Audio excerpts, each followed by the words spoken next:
I just realized I've started that whole thing with the volume down. Okay, we'll start again. Hey, Ma! Where are we? 2 minutes. Hey, Ma, and all the other moms out there, welcome to It's Fine Mom, the little channel I've created to create little letters to my mom, just to make sure that she gets some communication from me that's worthwhile and is fun and interesting and better than I don't know, just mixing it up a little bit. So whether you're a mom or not, welcome and whatever. So I'm really glad you liked the first episode, Ma. I really like sort of the setup that I have. I say that, of course, and now this is sort of take 3 on this whole thing. But when I talked about the ability to just sit down and get going, I mean, my sound interface is right here. The camera always lives right there. And then this microphone just moves back and forth because this is also kind of where I work. So I'm glad you liked the first episode. You had a couple questions. Question number 1 was about, do I have a favorite poem or performance? I assume you mean theater performance, throughout my life. I'm not really a poetry guy, but I have enjoyed over the course of my life the poem The Road Not Taken by Robert Frost, because I think it reminds me of sort of the path that I've taken.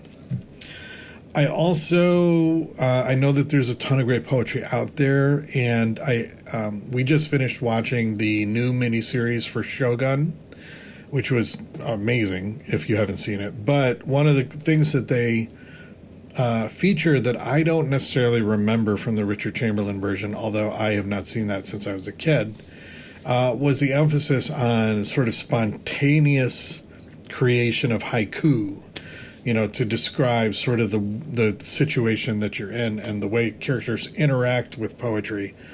Is super, super fascinating. I really want to think that was part of the culture, but I don't know. But it would be cool if it was, because it was really well done and went a long way in sort of informing. It was like another layer of emotion to the character. It was really, really great. And favorite performances, I don't know that I have a favorite show, but favorite performances of shows, and I mean, I've got several of them without being boring. I mean, Hamlet, there were some great moments in Hamlet. I don't think I did a very good job in Hamlet because I don't think community theater should be doing Hamlet. Certainly don't do Hamlet if you have a full-time job and kids. I think it was 2006, I want to say. I don't know why I remember that so specifically. But Jimmy would have been, 5, Allie would have been 3. And I think that I was building, that wasn't. There was a period of time when Jimmy was very young where I was working downtown. I had the lead in one show and I was building the set for a high school for another show all at the same time over the course of 3 weeks. I have fondish memories of being able to survive that time, but I was not being a very good dad during that time. But getting back to Hamlet, unless, it's like the difference between playing piano once in a while as a hobby and playing piano like you did, especially when you were growing up.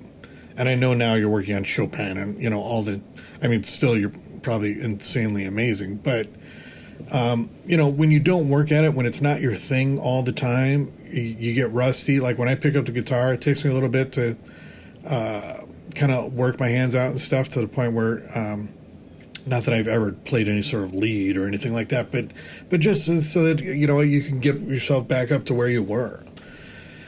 And doing something like Hamlet is the same exact thing. If you haven't taken months beforehand and really picked apart the character and the motivations, because it plays on so many different levels. I mean, I tried to do that.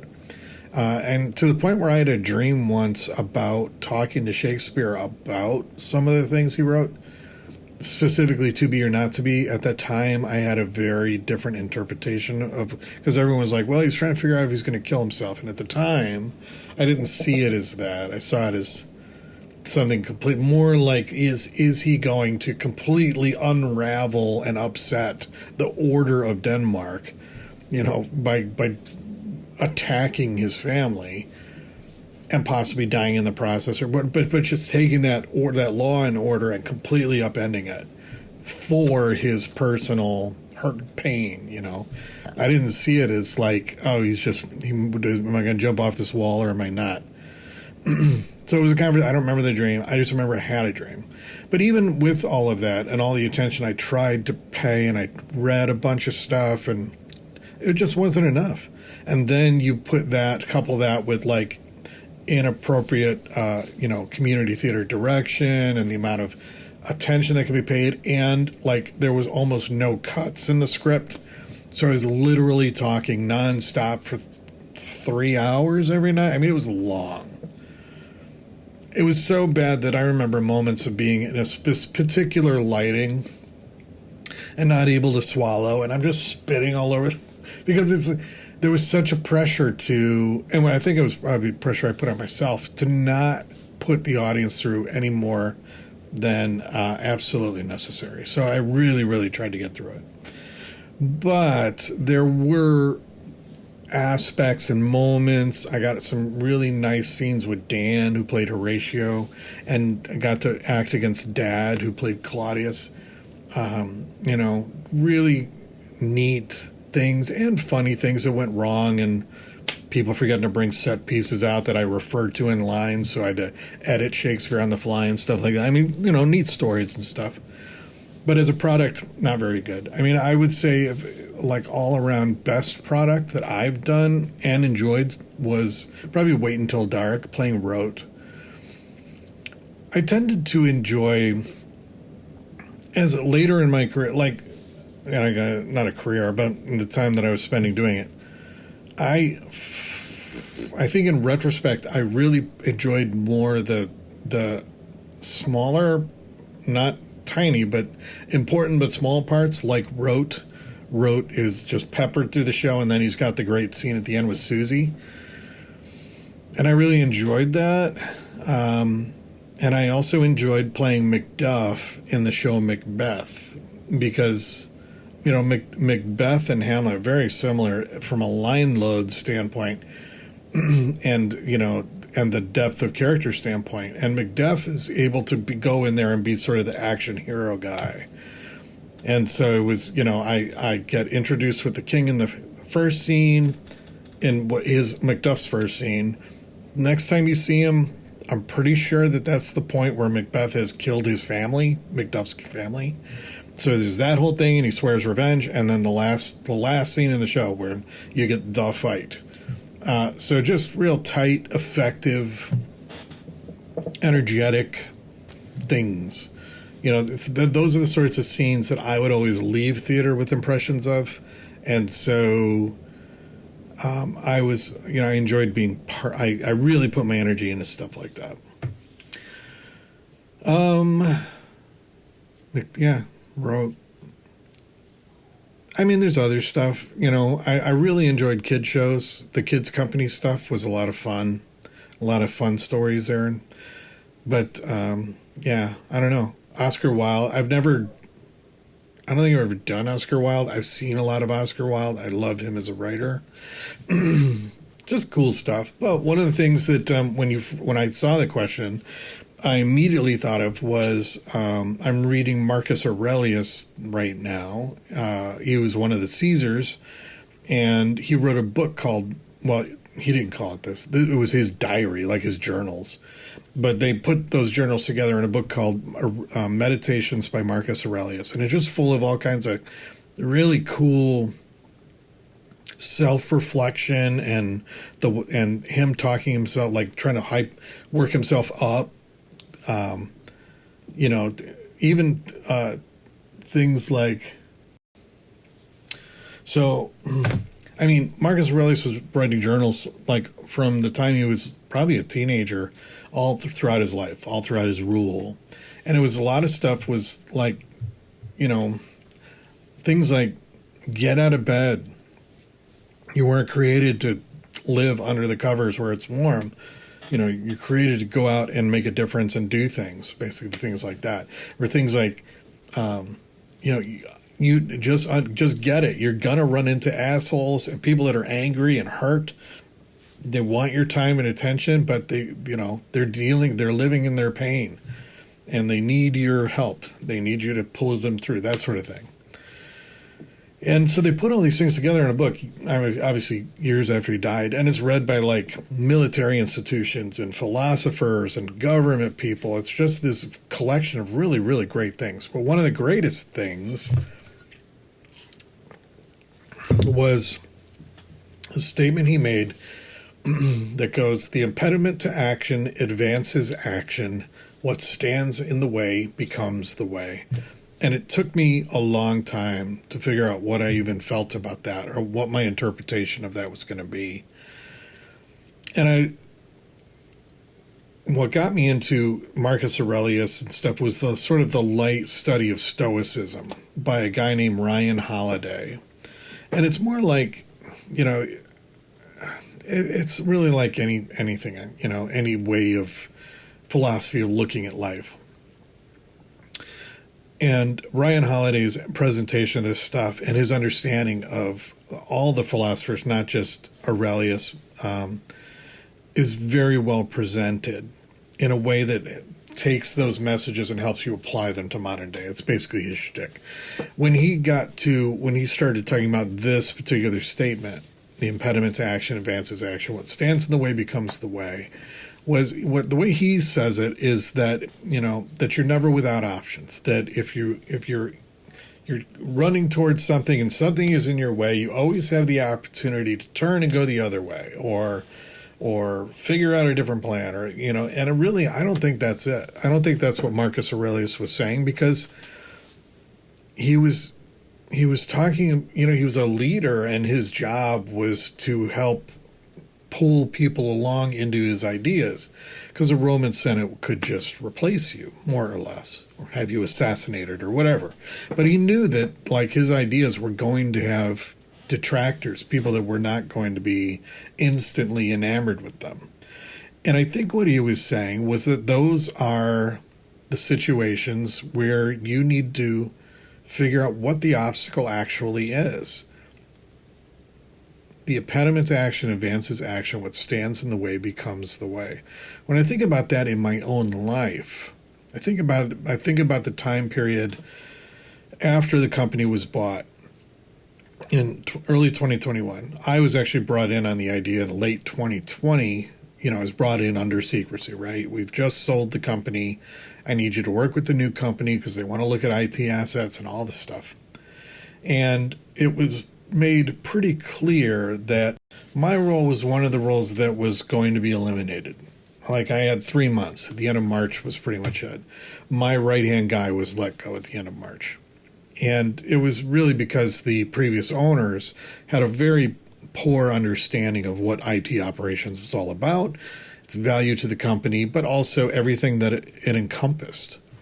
And so I then spent the next 2 years basically proving that idea incorrect, that I was, expendable.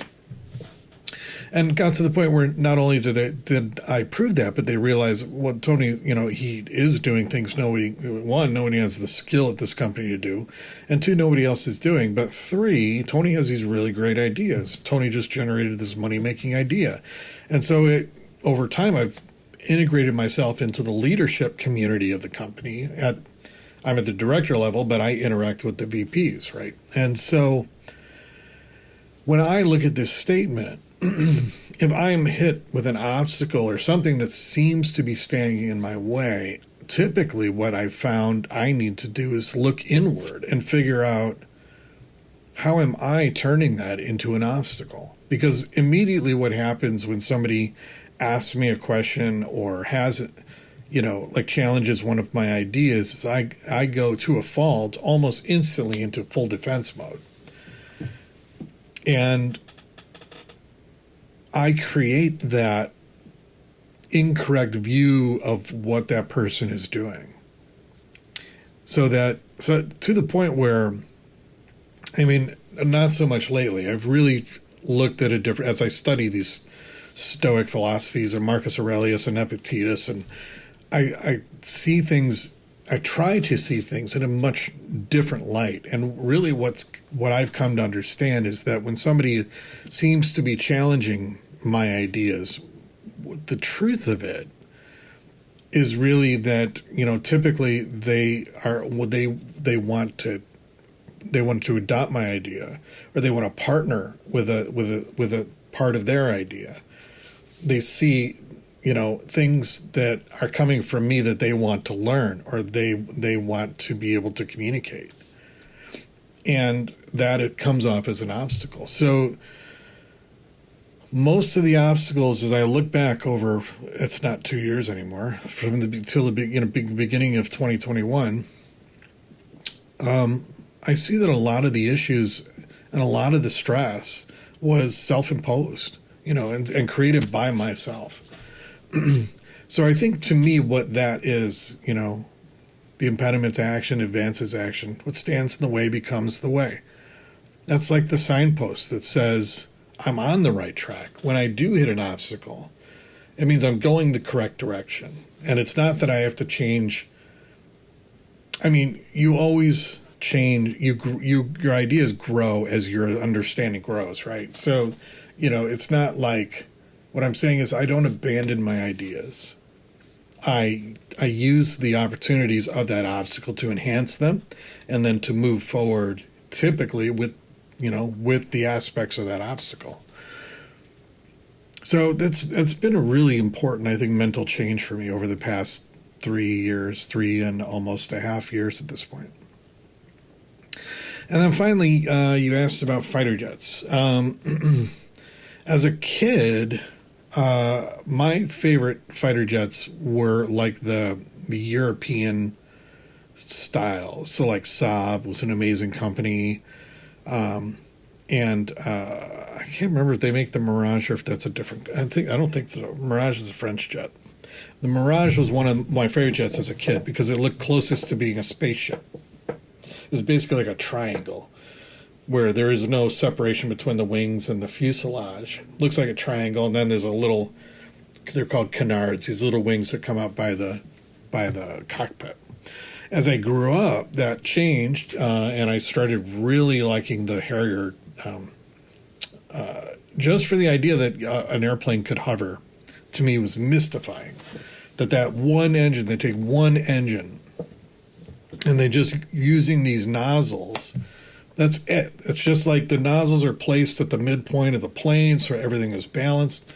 And as long as the plane is, I think it's 20,000 pounds or less, which means typically that you're only carrying 4,000 pounds of fuel and no ordnance whatsoever, then just shifting those nozzles down, allows you to hover the plane. It's just fascinating to me. You can even, the nozzles actually go past 90 degrees, so you can actually move the plane backwards in space. It's incredible. And then, especially it's like in the simulation, and I assume in real life, as you're landing on the carrier is going 25 knots, on a cardinal, on a direction. And so you end up, as the carrier is going 25 knots, you need to hover your plane at 25 knots next to the carrier, and then you park sideways onto the carrier. It's pretty cool. There's a lot of video too of Harriers doing a short landing when they still have too much fuel to hover, or because nobody wants to dump fuel or ordnance, because that stuff costs a lot of money. So if there are Harriers that have come back to the carrier that are too heavy to hover, they will they can actually do a very short, heavy landing. That is a pretty steep angle, so it's more like a controlled fall. Just cool stuff. Fragile plane. I mean, the plane is super, super fragile. And then one of the cool things, epilogue to that particular story, is that 2 doors down, our neighbor Rory from the UK, he's my age. I think he's 6 months older. Worked as he was attached to a Harrier squad in the UK. Like that was his military career. So I think he was like a mechanic or some kind of logistics guy. He definitely didn't fly them, but he's super, super familiar with them and the care and feeding of them. So that was a cool thing. And then like Desert Storm happened. And I remember I was watching some documentary or something on the plains of Desert Storm or something like that. And I started learning about the A-10 Warthog, which the Warthog's not actually its real name. Thunderbolt, I think it is. And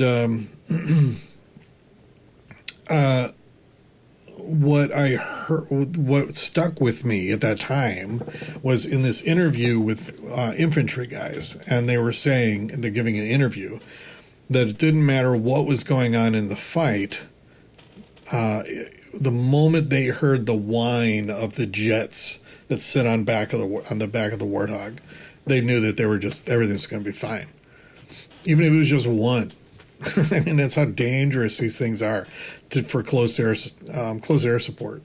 They're flying super low. I mean, I think 50 feet is generally where they live. So they're always taking small arms fire, shoulder-mounted missiles and stuff. I mean, they're sitting ducks, but they're so tough. The whole bottom of the cockpit is titanium.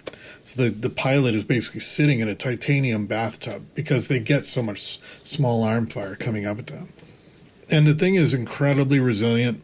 It's not fast, but it's all built around this enormous gun that goes not all the way, but like half the way down the fuselage. And all you see is like this coming out of the nose. It's this incredibly dangerous machine, and it's up there to kill tanks. Basically, it can carry more bombs and rockets than pretty much anything else in the air. It can do some air-to-air stuff. It's really not very good at that. But from the standpoint of supporting troops on the ground, they were going to decommission it about 8 years ago, something like that. And I think the troops got together and lobbied Congress to say, we need this. There's nothing else that does this. And so instead of decommissioning it as a line of jet, they refit it. And now it's the Thunderbolt 2 something. And it's got all new avionics in it. It's got helmet mounted displays for the pilot so that he doesn't have to be looking through the heads up display. He can look to his right and ping, like mark targets just in his helmet view. It's incredible. So that's pretty much what I fly. I tried to get into the F-18 and stuff, and the F-18 is super cool. I mean, it's like an X-wing in real life. It's two engines are. It's amazing that it's so slow compared to like an F-16 or something, but its two engines are so powerful and it's so nimble that you can skid it in the sky. It's really fantastic. But after learning the Warthog, what disillusioned me and really kind of opened my eyes to the whole idea of being a fighter pilot, especially in combat, is how fragile everything is. I mean, one round to an F-18, and if you wreck one of the the control surfaces, I mean, you eject. If you pull too hard on the stick in an F-18, you'll bend the frame and you eject. An F-14, you can pull so hard that you rip its own wings off. Everything else compared to a Warthog is incredible. It's one shot, one kill. It's like, that's it. And Warthog is very, very different. So, that's how I grew to enjoy the Warthog in game. And then in game 2, you can fly the Harrier at 35,000 feet and still hit ground targets safely. And I find that I tend to fly the Harrier more like a Warthog, which people don't do because it's too dangerous. And I die all the time, which proves that theory. So, but for me, playing a game like that and flying at 35,000 feet so that I won't get hit by ground fire is super boring. So that's my thing. But the other jets, I mean, all the jets are amazing. They're all sort of purpose-built to do their thing. F-16s are insane. all computer controlled. It's called fly-by-wire. The joystick in them to actually fly the thing, that only deflects like a couple millimeters in every direction, which I can't fathom, because I want to feel like you're driving a car. You wouldn't want to just do that and you're turning the hardest the car could ever turn. But it's super fast, super gas guzzler. F-18s are cool. Older jets, one of my favorites that I just got and I haven't flown yet, the F-4E. It's like a Vietnam, Korea era jet. At the time, nothing was faster. It's so overpowered that it can outrun SAM shots from that era. It's a 2-seater, front and back. And the jet is huge and it's heavy. And it looks like a sort of a quintessential fighter jet. I haven't flown it yet, but I'm building my control. Oh, it's actually there on that side. That's sort of where I put it, strap on the VR headset and stuff. And I'm looking forward to get involved in that. So that's it for this time. I think I have a good solid recording this time. Sound looks good. Camera looks good because I changed the setting on that a little bit. So yeah, that's it. Hope you have a great weekend. I'll talk to you next week.